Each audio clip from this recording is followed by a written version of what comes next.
Hi, today I want to show you the way that I change colours working in the round because it creates, I think, a slightly neater colour change and a much less obvious seam, which sometimes can just really detract from your finished project.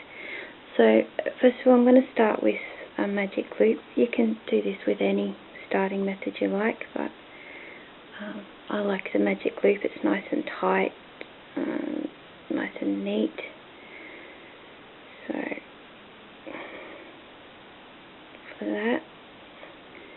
that's the beginning of the magic loop. It's a bit messy, but anyway, there's lots of YouTube videos on how to do that.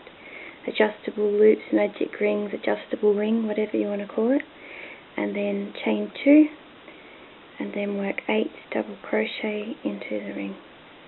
8 half double crochet, I should say. 1, 2, 3, 4, 5, 6, 7, 8. Then we're going to tighten the magic or adjustable ring. So pull that one to find the one I really want. From the same side as your tail, you pull the next. Then grab it, pull it till it's tight, and then grab the tail and pull that up. Now, this is the bit I do different. So I'm going to almost ignore those first 2 chains, except that instead of slip stitching across into that first half double crochet, I'm going to put my hook through the back of that stitch there. So it's the loop just before the post is that half double crochet. Put the working loop back onto the hook and pull it through the back. Okay, so then we have a total, if we count them, of 8 working stitches around. 1, 2, 3, 4, 5, 6, 7, 8. We can pick up the second colour, holding it just secure at the back so you can loop it through, yarn over and pull up a loop. Give the first colour working yarn just a gentle tug to tighten the loop, and then we can drop it all together. Chain 2 with your new colour. Bring that colour around so it gets worked in. Bring the tail around, I should say. And then we can begin the pattern on the next row. So we've chained the 2, we're going to ignore them and start with our half double crochet pattern. So in this case it's 2 in every stitch. So 1, 2, 2. I'm going to continue that right the way around and come back before I join into the next so you can see the colour change again. Okay, so sometimes on that first round it looks like you haven't quite got it around or there's something wrong. Count your stitches. So I needed 16, I have 16. So I've done it right. There's just a bit of a gap there, but we'll close that up in a moment.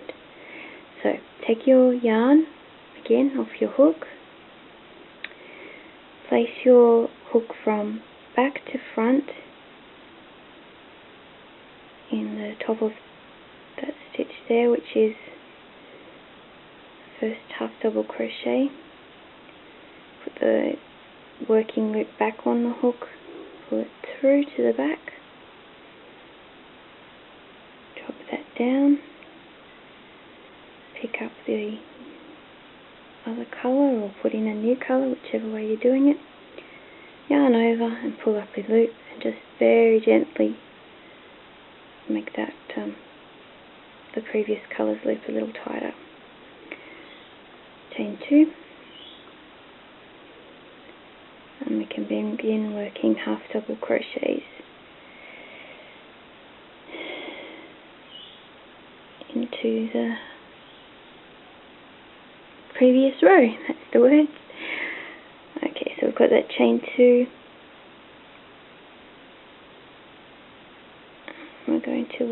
into the top loop of that half double crochet there. You'll notice I've come across one stitch. Well, just let me count that. 1, 2, 5, 6, 7, 8, 9, 10, 11, 12, 13, 14, 15, 16. Sorry. So yeah, we can go into that one. And work a half double crochet. This round for me is 1 half double crochet, 1 half double crochet increase. So 2 all the way around.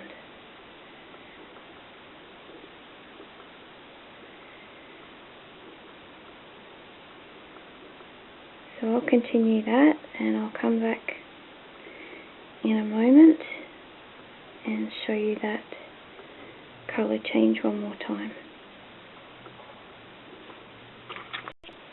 Okay, so you can see I've come right the full way around. The gap's not quite as big this time. It pulls together quite easily. There is still a little bit of a seam, but it's the least I can seem to manage without cutting the thread and doing a join each time. So again, take my hook from the back of that loop there, put the yarn back on,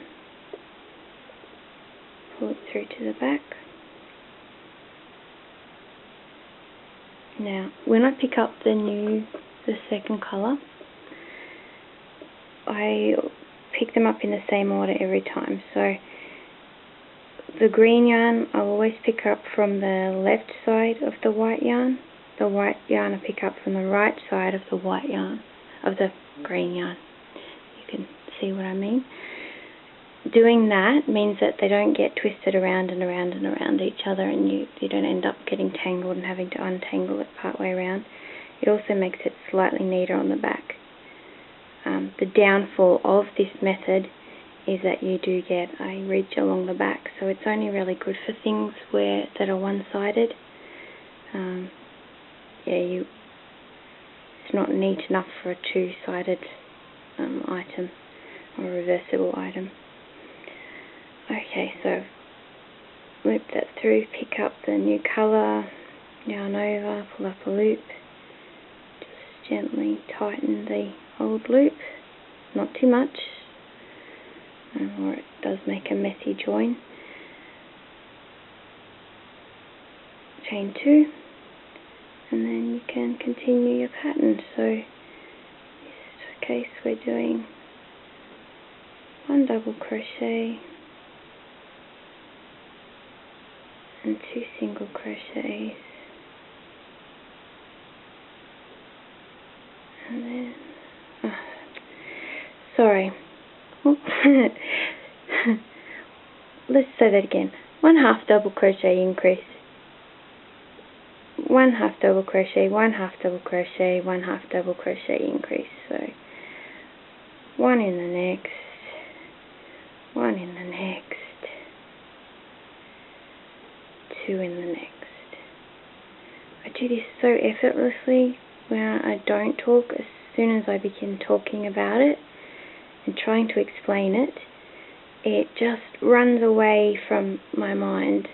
I can't seem to do voice very easily at once, and yet I can talk about other things, just not explain what I'm doing exactly, which is a bit frustrating. I've actually done this like 6 times now trying to show you, and I have the lap covered in unravelled yarn. Anyway, that's the breaks. You can see the colour change there. I'm almost back around, so I'll join it up for you. And then I think I'll do a few more rounds off camera and just add a still shot, or maybe come back to you and show you the end product. Try it for yourself.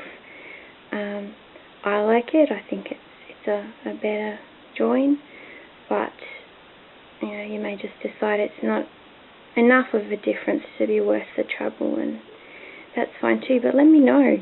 I'd love to hear your thoughts. Okay, so nearly there.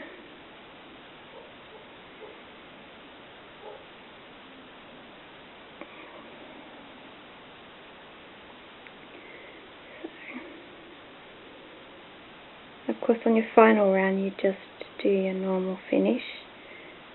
I like to do the invisible joining method. But you can just clearly slip stitch across as you normally would. Alright, I'll do a few more rows, come back and show you, and that's it. So here's my colour changing example. I haven't turned it into anything. This green yarn's really harsh and scratchy. Yeah, it doesn't go very well. It's a woolen yarn, whereas the white is an acrylic, so it's not really a good match. It's just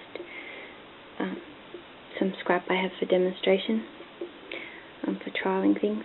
So yeah, as you can see, you can focus nice and close. You can still see that there is a seam there because it sort of dents in a little bit. I think if you block it, steam for acrylic or wash it and block it with wool or natural fibres, it would disappear completely, or almost completely. Occasionally, when my tension's not even, you can see there's a longer stitch, but it's not a huge step in between each colour there. The inside is there's that ridge I mentioned going down there. I don't mind that on the inside of a hat where the colour is sort of more important. I don't think that the seam line in that is too strong. I think it's pretty good. Wouldn't worry me to go with that for a project that I was going to sell. It is more obvious where you've got an increase on the stitch either side of the join, so it's an increase straight after or just before the join. So I try and place my increases away from the join a little bit. And yeah, the very first one, if you really wanted that motif to be completely even, I'd probably do it by itself, cut the yarn off and then join in the second colour just for that first row. It's probably the only place you really notice it badly still, and then it's only if you're fussy like those of us that actually do crochet. So anyway, just give it a try and let me know how you go. Okay.